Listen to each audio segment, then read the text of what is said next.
இருக்கு. இனி வீட்லயே பானிபூரி செய்யலாம் எல்லாரும். ஆச்சி பானிபூரி கிட். சம்மர் வந்தாச்சு. What's your plan for this holiday? எங்க கிட்ட விட்டுருங்க, நாங்க பாத்துக்கிறோம். GT Holidays. GT Holidays, South India's #1 travel brand. ஆதரணியர்களுக்கு அன்பு வணக்கம்.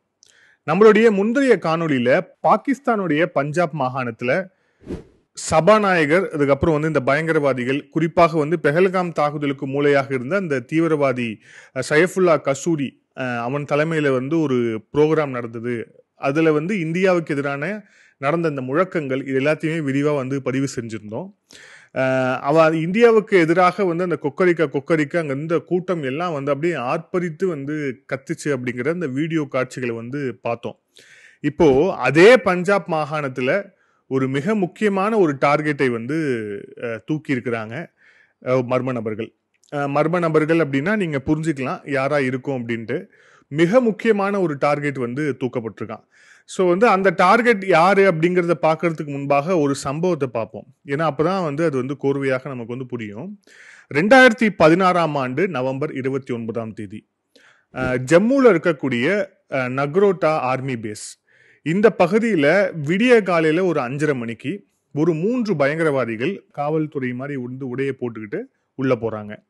அவங்க கையில வந்து AK-47, அதுக்கப்புறம் வந்து கையெறி குண்டுகள் இருக்கு. அந்த ஆர்மி பேஸ்க்குள்ள ராணுவத்துடைய குடும்பத்தினரும் தங்கி இருக்கிறாங்க. ஆபீசர்ஸ் மெஸ் இருக்கு, ஹாஸ்டல் இருக்கு, எல்லாமே வந்து ஒரே பகுதியில் இருக்கு. ஸோ முழுக்க அந்த இந்திய ராணுவத்துடைய அதிகாரிகளை குறிவைத்து திட்டமிடப்பட்ட தாக்குதல் இது. அந்த 5:30 மணிக்கு உள்ள போன உடனே சரமாரியாக தங்க கையில் இந்த துப்பாக்கியை வச்சு தாக்குதல் வந்து ஈடுபடுறாங்க. அந்த துப்பாக்கி சூட்லயே வந்து 2 வந்து அங்கேயே வந்து மரணம் அடைகிறாங்க. அதுக்கப்புறம் வந்து அந்த ஹாஸ்டல், அப்புறம் இந்த மெஸ் ஏரியாவுக்கு போனதுக்கு அப்புறம் அங்க இருக்கக்கூடிய ஹாஸ்டல்ல இந்திய ராணுவத்தை சேர்ந்தவர்களுடைய குடும்பத்தார் இருக்கிறாங்க. 2 பெண்கள் உட்பட, குழந்தைகள் உட்பட இருக்கிறாங்க. அவங்க எல்லாமே வந்து பிணை ஹாஸ்டேஜஸா வந்து பிடிச்சு வைக்கிறாங்க இந்த 3 தீவிரவாதிகள். உடனடியா வந்து இந்த தீவிரத்தை வந்து புரிஞ்சு கொண்டு அங்க இருந்தவர்கள் வந்து குறிப்பா CRPF டீம் வந்து களத்துல இறங்குறாங்க.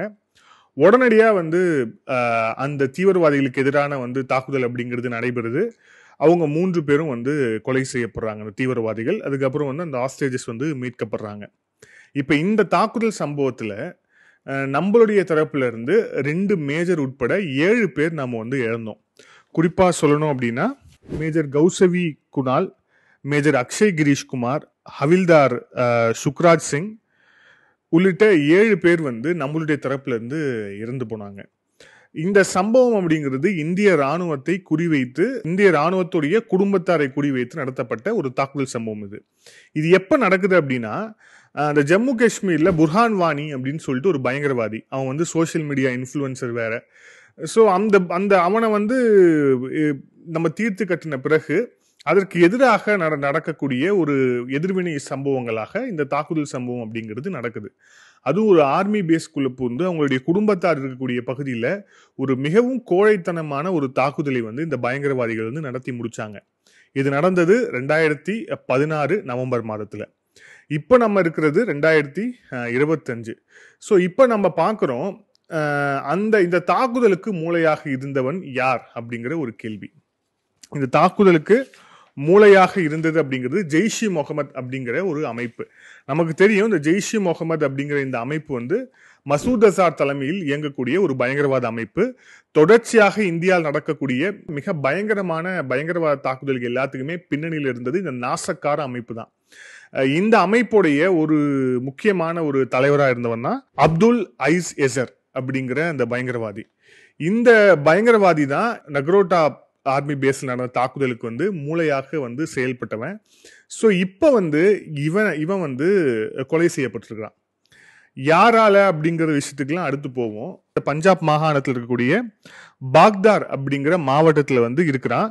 தொடர்ச்சியாக வந்து இந்த ஜெய்ஷ் இ முகமதுக்காக இந்த கிரவுண்ட் ஆபரேஷன்ஸ் பண்றது, அதுக்கப்புறம் வந்து பயங்கரவாதிகளை வந்து ட்ரெயின் அப் பண்றது, இந்தியாவுக்கு எதிரான தாக்குதலை வந்து திட்டமிடுறது, இந்தியாவுக்குள்ள இருக்கக்கூடிய ISI ஏஜென்ட்ஸோட தொடர்புல இருக்கிறதுன்னு சொல்லிட்டு தொடர்ச்சியாக இந்தியாவுக்கு எதிரான அந்த வேலைகளை வந்து தொடர்ச்சியா இந்த பயங்கரவாதி வந்து செஞ்சுட்டு வரான். ஸோ இந்த நேரத்துல தான் இந்த பயங்கரவாதி இப்போ வந்து கொலை செய்யப்பட்டிருக்கிறான். இது வந்து எப்ப நடக்குது அப்படின்னா ஜூன் 2 நடக்குது. இந்த சம்பவம் நடந்தோடனே வந்து அவனுக்கு வந்து ஹார்ட் அட்டாக், அதனால வந்து இறந்துட்டான் அப்படின்ட்டு வந்து ஃபர்ஸ்ட் வந்து தகவல் வந்துச்சு. ஆனால் அதுக்கப்புறம் அவங்களுடைய லோக்கல் மீடியாஸ்லேயே வந்து இப்போ என்ன மாதிரியான செய்தி வந்து வெளியே வந்திருக்கு அப்படின்னா, ஒரு மர்மமான முறையில் வந்து அந்த தீவிரவாதி கொலை செய்யப்பட்டிருக்கிறான் அப்படின்ட்டு வந்து வெளியே வந்திருக்கு அப்படிங்கிறத பார்க்குறோம். ஸோ நாம் வந்து ஆப்ரேஷன் சிந்தூர் அப்படிங்கிறது முடியலை அப்படின்னு நம்மளுடைய அரசியல் தலைவர்கள், குறிப்பாக வந்து பிரைம் மினிஸ்டர்லேருந்து நம்மளுடைய ஆர்மியோடைய சீஃப்லேருந்து எல்லாருமே வந்து சொல்லிகிட்டே இருக்கிறாங்க. அதில் இன்னொரு பகுதி தான் வந்து இது. அதுவும் இது எப்போ நடந்திருக்கு, எந்த பஞ்சாப் மாகாணத்தில் கூட்டம் போட்டு இந்தியாவை வேறறுப்போம் அப்படின்ட்டு வந்து இந்த தீவிரவாதிகள்லாம் கொக்கரிச்சாங்களோ, அந்த நிகழ்ச்சி நடந்த ஒரு வாரம் கூட முடியல. அந்த ஜெய்ஷ் இ முகமது அப்படிங்கிற அந்த பயங்கரவாதி இயக்கத்துடைய மிக முக்கியமான ஒரு ஆளை வந்து தூக்கியிருக்கிறாங்க. ஸோ இந்த தூக்கிய நபர்கள் யார், இவங்களுக்கு பின்னாடி என்ன இருக்கு உள்ளிட்ட விஷயங்களுக்கெல்லாம் போக வேண்டாம். அவங்க வந்து இந்த மர்ம நபர்கள் செய்யக்கூடிய விஷயம், ஏன்னா அவங்களுடைய பாகிஸ்தான் லோக்கல் மீடியாவில் இது எப்படி சொல்றாங்க அப்படின்னா, அங்க யாரோ ஒரு சில மர்ம நபர்கள் இவரை வந்து கொலை செஞ்சுட்டாங்க. நீங்க யோசிச்சு பாருங்க, இந்த மாதிரி ஹை ப்ரொஃபைல் இருக்கக்கூடிய பயங்கரவாதிகள் எந்த அளவுக்கு வந்து பாகிஸ்தானால பொத்தி பாதுகாக்கப்பட்டிருக்கிறாங்கன்னு தெரியும். அதுவும் வந்து ஆபரேஷன் பெஹல்காம் தாக்குதல் நடந்த பிறகு ஆபரேஷன் சிந்தூருக்கு முன்பாக இந்த மசூத் அசார்ல இருந்து ஹஃபீஸ் சையதுல இருந்து எல்லா பயங்கரவாதிகள், அவங்களுடைய ஹைடெக் டாப் லெவல் பயங்கரவாதி எல்லாமே வந்து அவங்களுடைய லொகேஷன்ஸ் எல்லாமே மாத்துறாங்க. அதுவும் வந்து இந்த மதராசான்னு சொல்லக்கூடிய மிக முக்கியமா கூட்ட நெரிசலா இருக்கக்கூடிய பகுதிகளா தேடி தேடி தேடி பார்த்து ஐஎஸ்ஐ வந்து அவங்கள வந்து அங்க வந்து தங்க வச்சாங்க. ஒருவேளை அங்க தாக்குதல் வந்து நடத்தி அவங்கள வந்து கொலை செஞ்சா கூட இந்தியா வந்து பொதுமக்களை வந்து தாக்கிடுச்சு அப்படின்ட்டு ஒரு நரேட்டிவை செட் பண்ணலாம் அப்படின்ட்டு வந்து பார்த்தாங்க. ஆனா அது வந்து நடக்கல. ஸோ வந்து அப்படி ஒரு சுச்சுவேஷன்ல இப்ப இந்த மாதிரியான இந்த பயங்கரவாதிக்கு எந்த அளவுக்கான ஒரு பாதுகாப்பு இருந்திருக்கும். அதுவும் நம்மளுடைய 2016 நம்மளுடைய ஆர்மி பேஸ்லயே புகுந்து ஒரு 3 பயங்கரவாதிகள் ஆடிய வெறியாட்டத்திற்கு வந்து தலைமையாக இருந்த பயங்கரவாதி தான் இவன். இது வந்து என்ஐஏ இன்வெஸ்டிகேஷன்ல மிக தெளிவாக வந்து இருக்கு. சார்ஜ் ஷீட்லயும் வந்து இவனுடைய பேர் இருக்கு அப்படிங்கிறத பாக்குறோம். ஸோ அந்த தாக்குதலுக்கு காரணமான நம்மளுடைய 7 வீரர்களுடைய உயிரை வந்து குடித்த இந்த பயங்கரவாதி இன்று இல்லை, எலிமினேட்டட். இது தொடரும். மிக குறிப்பாக வந்து இந்த மசூத் அசாரா இருக்கட்டும், அதே மாதிரி வந்து ஹஃபீஸ் சையதா இருக்கட்டும், பாகிஸ்தான்ல அதுவும் குறிப்பா பஞ்சாப் மாகாணத்துல இருந்தோம் அப்படின்னா நமக்கு வந்து பாதுகாப்பா இருந்துடலாம். அதே மாதிரி இந்தியாவுக்கு எதிராக உள்ள நம்ம என்ன கூட்டத்துல வேணா பேசலாம், என்ன விஷயம் வேணா பேசலாம், நாம வந்து இளைஞர்களை எப்படி வேணா தூண்டி விடலாம் அப்படின்ட்டு வந்து எண்ணிக்கொண்டிருக்கக்கூடிய ஒரு பயங்கரவாதிக்கும் இப்ப வயிற்றுல வந்து புளிய கரைச்சிட்டு இருக்கோம். ஆபரேஷன் சிந்தூர்ல நம்ம தாக்குதல் நடத்தின மர்கா சுபான் அல்லா அப்படிங்கிற பஞ்சாப்ல இருக்கக்கூடிய மிக முக்கியமான பகுதியில தான் இப்ப அவனுக்கு வந்து இறுதி சடங்கு நடக்க போகுது. இறுதி சடங்கு நடந்து அங்க வந்து அவனை புதைச்சு அப்படியே அவனை வந்து பெரிய ஒரு ஹீரோ மாதிரி வந்து போர்ட்ரேட் பண்ணுவாங்க. ஏன் நான் சொல்றேன்னா, மசூத் அசாருடைய குடும்பத்துக்கும் இதே நடந்திருக்கு. நம்மளுடைய ஆபரேஷன் சிந்தூர் தாக்குதல்ல கிட்டத்தட்ட 14 பேர் அந்த மசூத் அசாருடைய குடும்பத்துல இருந்து இறந்து போனாங்க.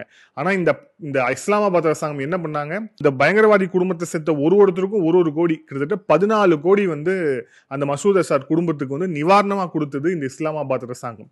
இந்த மாதிரி ஒரு அரசாங்கத்தை உலகத்திலே பார்க்க முடியாது. தீவிரவாதி குடும்பத்துக்கு வந்து நிவாரணம் கொடுத்து வளர்க்கக்கூடிய ஒரு அரசு அப்படிங்கிறது இஸ்லாமாபாத் அரசு தான். இதுக்குதான் அவங்க IMFல இருந்து கடன் வாங்கினதெல்லாம்.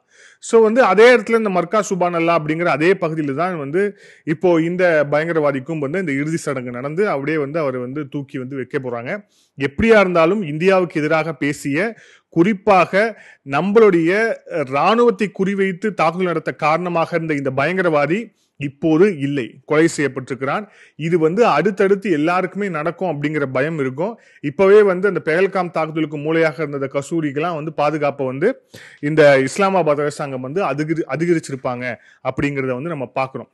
இப்போ ஒரு சில அப்டேட்ஸ் வந்து பார்த்துட்டு நம்ம முடிப்போம். இந்த தாக்குதல் சம்பவம் நடந்த பிறகு இந்த பாகிஸ்தானுடைய ஏர்ஃபோர்ஸ் வந்து நைட் டைம்ல வந்து ரோந்து பணியில வந்து அதிகமா ஈடுபட்டு இருக்கிறாங்க அப்படிங்கிற அந்த ஒரு செய்தி வந்து வருது. ஏன்னா எந்நேரமும் வந்து இந்தியா நம்மளை தாக்கலாம் அப்படிங்கிற அந்த பயம் வந்து அவங்களுக்கு இன்னும் இருக்கு அப்படிங்கிற காரணத்துக்காக தான் இப்போ வந்து இந்த நைட் டைம் ரோந்த வந்து ஜாஸ்தி பண்ணியிருக்கிறாங்க அப்படிங்கிறத பாக்குறோம். இந்த ஆபரேஷன் சிந்தூருக்கு பிறகு நம்மளுடைய இந்தியாவுடைய டெலிகேட்ஸ் வந்து பல்வேறு நாடுகளுக்கு, ஸ்பெயின் உள்ளிட்ட பல்வேறு நாடுகளுக்கு போய் பாகிஸ்தான் அப்படிங்கிற அந்த நாடு தீவிரவாதத்தை எந்தெந்த முறையிலெல்லாம் வந்து ப்ரொஃபஷனலா அதை வந்து கொண்டு போறாங்க, அதே மாதிரி இந்தியாவுக்கு எதிராக எந்த மாதிரி திட்டமிடலாம் அவங்க ஈடுபடுறாங்க அப்படின்னு சொல்லிட்டு அம்பலப்படுத்தி வருது. குறிப்பா வந்து அதுல அதிகமாக பாராட்டக்கூடியவர் ஓவைசி, அப்புறம் சசி தரூர் உள்ளிட்டவர்கள்லாம் அதுல. இப்போ பாக்குறோம், நைஜீரியால 4 பாகிஸ்தானியர்களை வந்து கைது பண்ணியிருக்கிறாங்க. ஆனா இந்த கைதுக்கான பின்னணி உள்ளிட்ட விஷயங்கள் தெரியல. ஆனா நம்மளுடைய இந்த டெலிகேட்ஸ் போனதுக்கு பிறகு உலக நாடுகள் பாகிஸ்தானை பார்க்கக்கூடிய அந்த முறை அப்படிங்கிறது, அந்த பார்வை அப்படிங்கிறது நிச்சயமா வேறா இருக்கு. அதுவும் குறிப்பா பாகிஸ்தானுடைய பாஸ்போர்ட் எடுத்துட்டு போனாலே அவங்களுடைய கண்ணோட்டம் அப்படிங்கிறது எப்படி இருக்கு அப்படிங்கிறதுக்கு இது எல்லாமே ஒரு சாட்சி. ஸோ அந்த 4 பேர் எதற்காக கைது செய்யப்பட்டார்கள் அப்படிங்கிற அந்த தகவல் வந்து மிக விரைவில் நமக்கு வந்து கிடைக்கும் அப்படின்ட்டு வந்து நாம வந்து எதிர்பார்க்கலாம். இதுல இன்னொரு மிக முக்கியமான விஷயமா என்ன இருக்கு அப்படின்னா, இப்போ நம்ம இந்த அஜர்பைஜான் சம்பந்தமா நிறைய விஷயம் பேசியிருந்தோம். குறிப்பா வந்து அஜர்பைஜான், அப்புறம் துருக்கி, பாகிஸ்தான் 3 நாடுகளும் அப்படியே வந்து கூட்டு சேர்ந்து வந்து இப்ப அது ஒரு ஆன்டி இந்தியா நெக்சஸ் மாதிரியான ஒரு விஷயத்தை உருவாக்குறாங்க அப்படின்னு நம்ம பேசியிருந்தோம். அஜர்பைஜானுக்கு J-17 அப்படிங்கிற அந்த போர் விமானத்தை வந்து 16 போர் விமானத்தை சைனா வந்து வழங்க இருக்கு. ஸோ சைனா வழங்க இருக்கு அப்படிங்கிறதால அதுக்கான பணிகளை அஜர்பைஜான் போயிட்டு இருக்கிறாங்க. அந்த கூட்டத்துல சைனா பங்கேற்கல, அவ்வளவுதான். அந்த ஆன்டி இந்தியா நெக்சஸ் அந்த கூட்டத்துல சைனாவுடைய எந்த பிரதிநிதியும் போய் நேரடியாக வந்து பங்கேற்கலனாலும் கூட இந்த 3 நாடுகளுக்கும் யார் வந்து நல்லா உரம் போட்டு வளர்க்குறா அப்படின்னா அது வந்து இந்த பேரரசர் ஜி ஜின்பிங் அப்படிங்கிற அந்த பேரரசருடைய அந்த அரசாங்கம் தான் இந்த விஷயத்தெல்லாம் செஞ்சுக்கிட்டு இருக்கு அப்படிங்கிறதுக்கு இது வந்து மிக முக்கியமான ஒரு ஆதாரமாக இருக்கு. நம்மளுடைய முந்தைய காணொலியில சொல்லியிருந்தோம், பாகிஸ்தான்ல இருக்கக்கூடிய அந்த வாட்டர் கிரைசிஸ், அந்த நீர் தட்டுப்பாடு அப்படிங்கிறது நாளுக்கு நாள் ஜாஸ்தி ஆயிட்டு இருக்கு. இப்போ அவங்களுடைய ஒரு லோக்கல் நியூஸ் பேப்பர்ல அவங்க என்ன ரிப்போர்ட் பண்ணிருக்காங்க அப்படின்னா, பாகிஸ்தானுடைய பஞ்சாப் மாகாணத்துல அவங்களுடைய இந்த கிரவுண்ட் வாட்டர், அதாவது வந்து நிலத்தடி நீர் அப்படிங்கிறது 10% கீழே வந்து கம்மியா இருக்கு அப்படின்னு சொல்லிட்டு அவங்க வந்து ரிப்போர்ட் பண்ணிருக்கிறாங்க.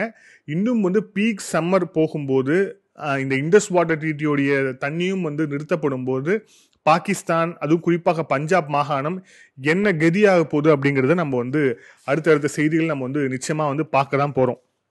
இதுல வந்து இறுதியா சொல்லணும் அப்படின்னா, நம்மளுடைய இந்த ஆபரேஷன் சிந்தூர்ல பிரம்மோஸ் ஏவுகணையுடைய அந்த எஃபிஷியன்சி அப்படிங்கிறது எந்த அளவுக்கு இருந்தது அப்படின்னு நம்ம பார்த்தோம். குறிப்பா வந்து பிரம்மோஸ் ஏவுகணைகளை தாக்குனதுக்கு பிறகுதான் வந்து நாங்க வந்து பதட்டமானோம், பதில் தாக்குதலுக்கு தயாரானோம் அப்படின்ட்டு வந்து பாகிஸ்தானுடைய பிரதமர் ஷபாஸ் ஷெரீப் வந்து அறிவிப்பு செய்யற அளவுக்கு வந்து பிரம்மோஸ் ஏவுகணை அப்படிங்கிறது இந்தியாவுடைய எதிரி நாடுகளுடைய தூக்கத்தை வந்து கெடுத்திருக்கு அப்படிங்கிறத பார்க்கிறோம். அது மட்டும் இல்லாம குறிப்பாக சைனா உட்பட, ஏன் அப்படின்னா அந்த சவுத் சைனா சீல இருக்கக்கூடிய நாடுகளை சைனா தொடர்ச்சியாக மிரட்டி வரக்கூடிய இந்த சூழல்ல அவங்க எல்லாருக்குமே பிரம்மோஸ் இருக்கு அப்படிங்கிற போது அவங்களுக்கு வந்து ஒரு தைரியம் பிறகுது. குறிப்பா பிலிப்பைன்ஸ் வந்து நம்ம கிட்ட வந்து வாங்கின பிரம்மோஸை அவங்களுடைய நேவியில எப்படி வந்து இன்கார்பரேட் பண்ணலாம் அப்படிங்கிற அந்த பணியை தொடங்கியிருக்காங்கன்ற செய்தியும் நம்ம முன்னாடியே சொல்லியிருந்தோம். ஸோ பிரம்மோஸ் அப்படிங்கிறது இந்தியாவுடைய எதிரிகளுக்கு சிம்ம சொப்பனமாக இருக்கு.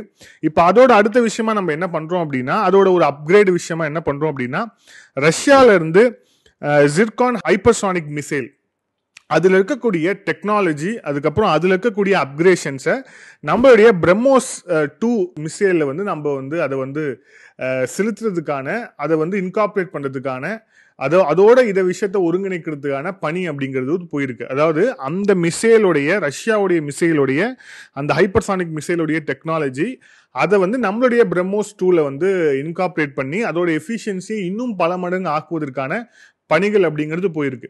நம்மளுடைய ஒவ்வொரு ஆயுத தயாரிப்புலையும் குறிப்பாக வந்து இப்ப நாம வந்து இதுக்கு முன்னாடி வந்து சுக்கோய் விமானம் பத்தி சொல்லிட்டு இருந்தோம், இப்போ வந்து பிரம்மோஸ், அதே மாதிரி இப்போ S-400 வந்து நமக்கு வந்து விரைவா கொடுக்கறதுக்கும் வந்து ரஷ்யா வந்து அவங்களுடைய அவங்க நாட்டுல உக்ரைனுக்கும் அவங்களுக்குமான அந்த கடுமையான போர் நீடிச்சு வரக்கூடிய சூழல்ல கூட இந்தியாவுக்கும் ரஷ்யாவுக்கும் இடையிலான அந்த ஆயுதம் சம்பந்தமான அந்த டிஃபரன்ஸ், நமக்கு இருக்கக்கூடிய அந்த உறவு அப்படிங்கிறது எந்த அளவுக்கு வந்து வலுப்பெற்றுட்டு இருக்கு நாளுக்கு நாள் அப்படிங்கிற விஷயங்களோட இதுதான் இது எல்லாமே.